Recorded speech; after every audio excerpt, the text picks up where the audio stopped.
Hello and welcome to Teacher Needs a Drink podcast. I am Elvis, your host, and this is a not safe for work podcast. We are teachers who love our job, so we use pseudonyms to remain anonymous. I'd like to give a special thank you to all our Patreon donors who are out there. If you'd like to support Teacher Needs a Drink podcast and get some swag and access to exclusive audio content, go to Teacher Needs a Drink podcast and their Patreon. Teacher Needs a Drink podcast is proudly sponsored by Ludlam Dramatics Educational Theater Posters. If you are a theater or drama teacher and need some posters for your classroom, Ludlam Dramatics is the only provider of specialized theater and theatrical content for your classrooms. That's LUDLAMDRAMATICS.com. If you have something you'd like to share with us here at Teacher Needs a Drink Podcast, you can tag us on Instagram or Facebook, or go to our website, www.teacherneedsdrinkpodcast.com, and reach us through the content page. All right, my friends, enjoy episode number 41. I'm echoing somewhere. But the question is, does the curtain match the drapes? Carpet match the drapes? Yes, but not right now because I'm not going to bleach my lady hair because I'm just not. Well, welcome to Teacher Needs a Drink podcast. I am Elvis, your host, and with me today I have Shirley Temper. Gretchen, I'm sorry I laughed at you that time you got diarrhea at Barnes & Noble, and I'm sorry for telling anyone about it, and I'm sorry for repeating it now. And also with me today, Ms. Bunny O'Hare. How's it going, Elvis? Hey, Bunny. And also with us, Miss Sparkles. Hey, hey. And of course, Miss Rosie Rosie. It's me. Well, ladies, welcome. I'm glad you guys were able to remotely join us. I have some things to share. I actually had an article I was going to pull that university in Florida was about to push a policy that the teachers were not allowed to have their own children in their home or be watching their children in their home while online teaching. Okay. And surprise, like I pulled that article yesterday and I was like, oh, this is great. And that was, what's today? Today's Thursday. That was Wednesday. And now, as of this morning, the school realized how stupid that was and was immediately walking that back. So I don't really have an article except for I'm glad they came to their senses. I don't know who thought that was going to be a policy that works, that there's no childcare and you can't have your kids in your home and you have to teach at home. But I don't know. Where did they think people were going to take their children during the online teaching if they weren't allowed to be inside their house? Like, who fucking thought that was a good idea? Like, somebody without children was like, oh, you know what? If they're going to be working, then they can't have their own kids in the same building as them. Like, someone really stupid thought that idea up. And I hope that person either doesn't have a job anymore, or if they're an elected official, I hope they get voted out of office because that's fucking dumb. Am I the only one that is like, you know, I would get a lot more done if my gorgeous little crotch goblins weren't in my house? I mean, you're right. Yes. But how practical is that? How much is childcare, and can you even get it? Would you want to pay for it right now? It's obviously completely impractical. I'm fortunate. My family lives here as of a few months, and so I could probably ding-dong ditch if I needed to, but I lived away from my family for the first 18 years post high school or whatever, so it was stupid. I laughed really hard when I saw that because how are you gonna implement that on top of it? Like, how are you gonna? No, it was completely a dick move on someone who just I wonder if it's part of the let's get the economy going again, so just go out there and suck it up, or whether it's someone stupid just like, no, you just go do something. Just hire a nanny to take care of them. It's interesting though because anytime Texas screws the pooch, Florida's like, hold my beer and watch this. Were they going to like go to people's houses and check that their kids weren't home? Like, right. Like, were they going to come knocking on your door like, hello, it's your administrators, and we're here to make sure you don't have your kids here in your house, A-okay? Like, I don't know why I'm from Minnesota all of a sudden. But that's the Florida accent. Yeah, Floridians are actually from Minnesota, apparently. I'm so confused about how they thought this was going to be a practical solution. Like, I totally get it because my coworkers, you know, we would be on WebEx and they'd be like, oh my God, my kids are driving me crazy. Oh, I'm having to teach fifth grade and high school and kindergarten or whatever. But if they hadn't been allowed to have their kids in the building, most of them wouldn't have had anywhere for their kids to go. There's a level of professionalism that needs to be maintained, but I believe that everyone can handle and live an interruption in an occasional Skype meeting if someone walks by.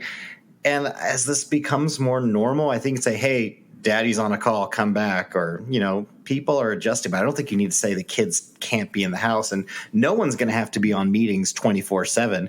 However, a school I'm working with in the fall, their plan on how they're going to handle the online half of kids, because they're giving them the option of 6 weeks like we had talked about, was that the kids will pretty much have a laptop in the classroom pointed at the teacher, and they'll just have to observe and do the work remotely.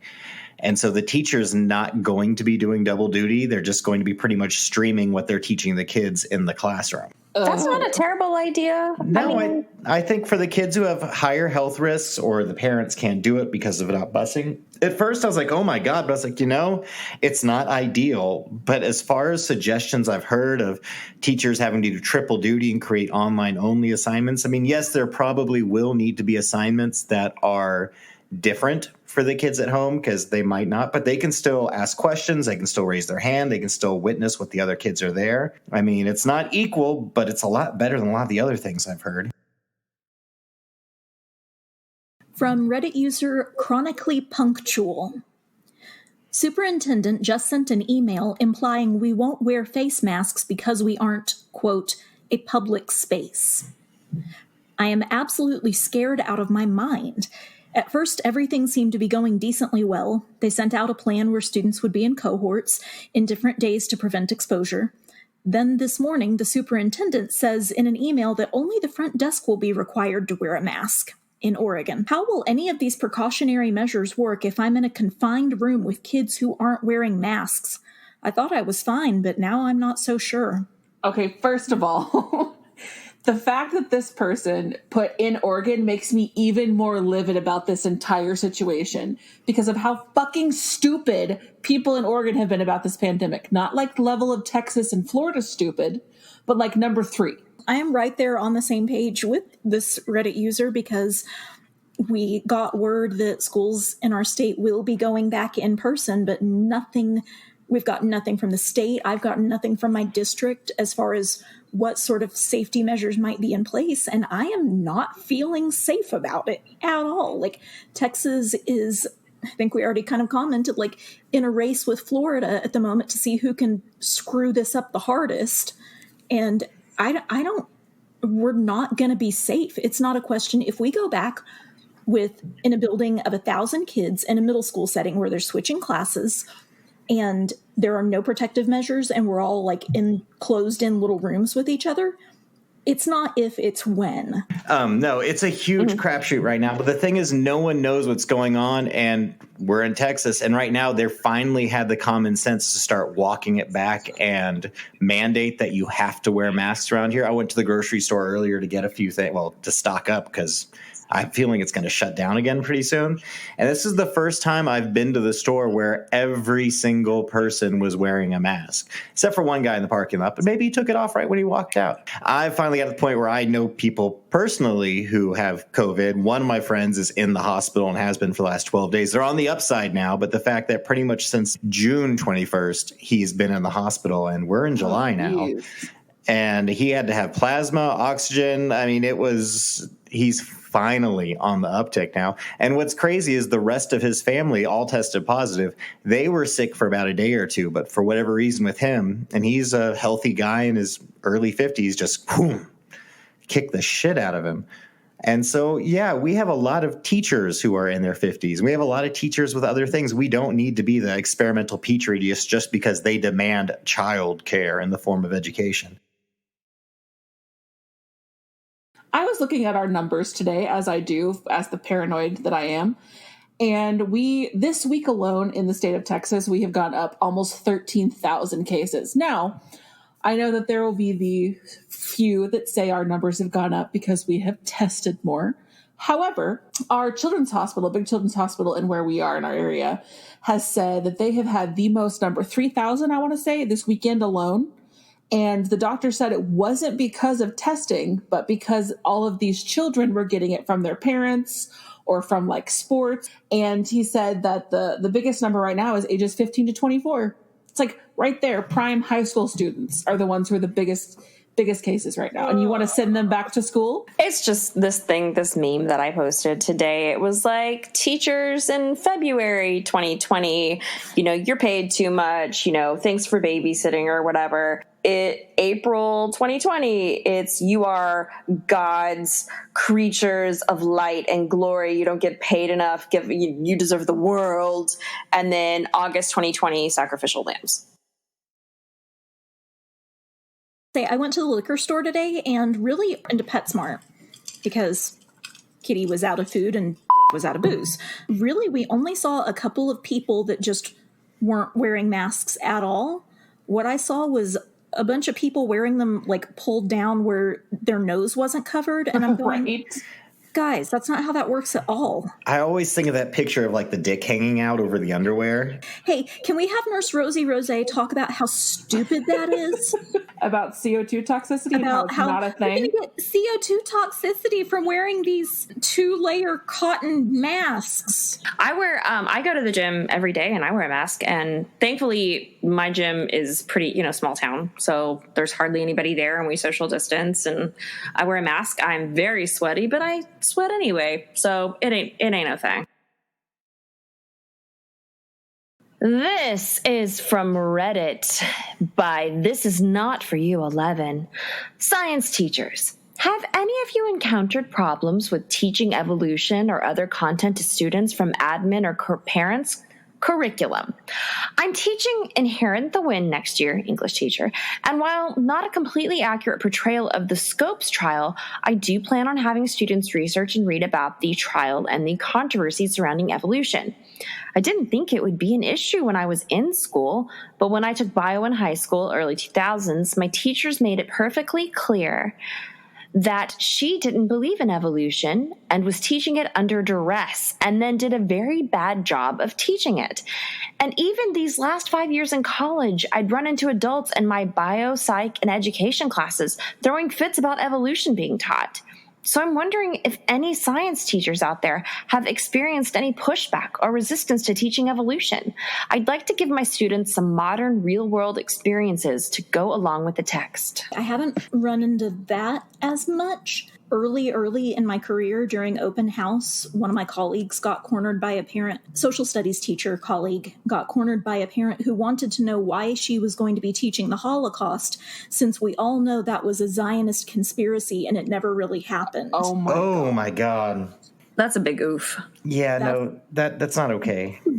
Yeah, that's the weirdest one I've heard, but I don't understand like how teaching Inherit the Wind, I mean, the whole point of that is that there's a debate and there are two strongly held opinions in the community, and it like that's part of the whole thing. Like nobody is saying that you have to believe one thing or the other thing. Like just teach the thing. Don't history teachers teach about socialism and fascism stuff? Just because you're learning about something doesn't mean you're trying to be recruited to it. Well, and if you think about it, a lot of social studies textbooks are wrong anyway.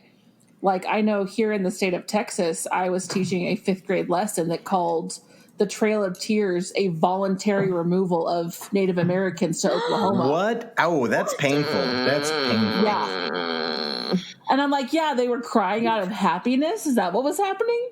If you are that opposed to it, maybe you need to step down and not let that be your subject area anymore. Right. No. Because I get maybe you aren't into something and it would be wrong for me to force you to teach something that's against your beliefs. But at that point, maybe you shouldn't be teaching that. Just, go do something else. Go teach Sunday school. Mm-hmm. Go anywhere. Go somewhere else. No, it's like that lady in Kentucky that the clerk that wouldn't issue gay marriage licenses because it was against her belief. Like if you can't do your job, then you need to examine whether that job's not for you. Sorry, Karen. Bye. Hey, guys, do you know that we have a Patreon? We do? I know. It's Scandalous. I know. For only $5, you can get extra exclusive content, extra episodes, and bonus content, and it is amazing. And you can even get access to Teacher Needs a Drink swag. Go to Patreon and do it now! Yay.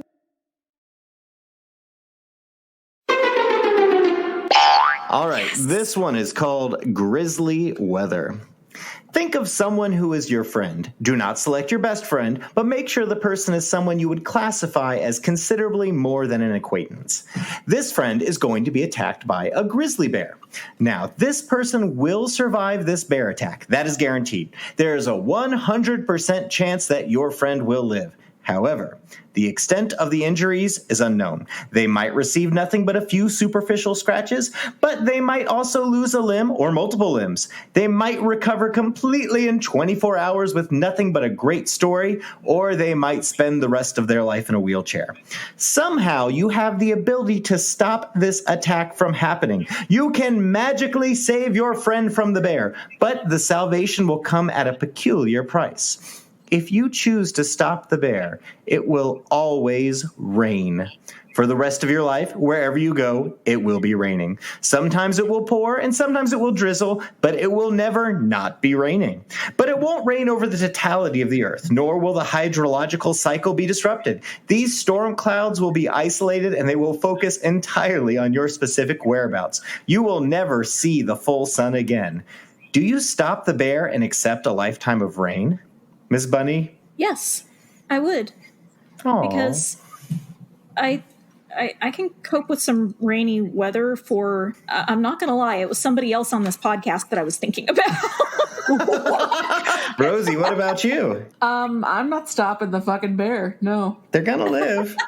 They're gonna, I mean, didn't it say that they could possibly die? No, it's 100% chance they could be scratched. You don't know how, but no matter what, they are going to live. I have a friend who, I'm not going to say his name, but he like thinks he's cool, but he'd like to have a really cool like backstory, like a superhero.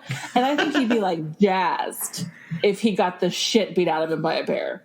So I choose him. Chicks dig scars. I mean, seriously. Okay, Shirley, what do you think? Well, on one hand, I'm not much of a sun person, so I would take the rain because I'm not a huge sun person. But I'm not gonna lie, I really had to think about it because I maybe have a handful of close friends. I have a lot of acquaintances. If it were an acquaintance, I'd probably just, let the bear do its thing. What the fuck? See, I am not a sun person either. I fucking love the rain. But then I was thinking about like what it would be like to constantly be wet, and I don't know how I feel about that. Thanks for joining us for another edition of Teacher Needs a Drink podcast. Ms. Shirley Temper, it was great having you. I want my pink shirt back. And Ms. Rosie Rose, it was wonderful to hear from you. Yeah, well, sometimes Brutus should just kill Caesar. And Ms. Bunny O'Hare. I'm not like other moms. I'm a cool mom. Yes!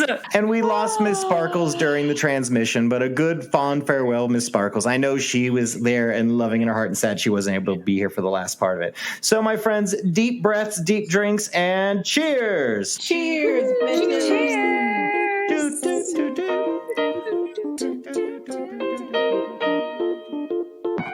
Thank you for joining us for another episode of Teacher Needs a Drink podcast. Teacher Needs a Drink podcast comes out every Wednesday and is sponsored by Lud Lamb Dramatics, also by our grateful Patreon donors. I'd like to give a special thank you to Miss Bunny O'Hare, Miss Rosie Rose, Miss Shirley Temper, and Miss Sparkles, and of course the beautiful Miss Priscilla, who's by my side while I do all of this. If you have something you'd like to share with us, Teacher Needs a Drink podcast, you can tag us on Instagram or Facebook, or go to our contact page on teacherneedsdrinkpodcast.com. Also, make sure if you can, tell just one person about the podcast. Find someone, tell them something you heard in this episode. Help share and spread the word to help us grow. All right, my friends, deep breaths, deep drinks, and cheers. Bye.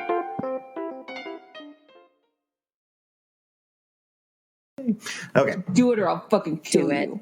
I'm leaving that in. Okay, maybe not. I like it. Sorry, I leaned into my Slytherin real hard just then. You have to also leave in Shirley's sinister laugh though, in response because she to it. gets it. It will all be there.